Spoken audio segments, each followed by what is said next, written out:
बीड तालुक्यातील पिंपळनेर येथील सिद्धेश्वर महादेव ठोकरे या शेतकऱ्याने 7 लाख रुपये गुंतवून चक्क जनावरांच्या गोठ्यात सीडलिंग ट्रे बनवण्याचा व्यवसाय सुरू केला आणि त्या शेतकऱ्याचं सर्व स्तरातून कौतुक होऊ लागलं।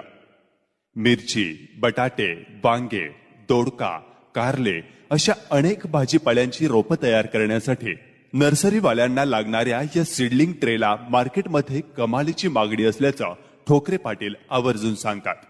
आपल्या सोयीनुसार केवळ 5 ते 6 तास काम केल्यावर हजारो ट्रे तयार करताना त्यामधून मिळणारा पैसा कामाचा थकवा आपसुकच घालवतो।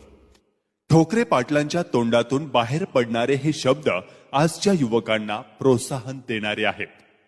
शेतीमधील सर्व कामे करत केवळ 5 ते 6 तास काम करून महिन्याला 30 ते 40 हजार रुपयांचे तोंड पाहणाऱ्या या ठोकरे पाटलांनी शेतात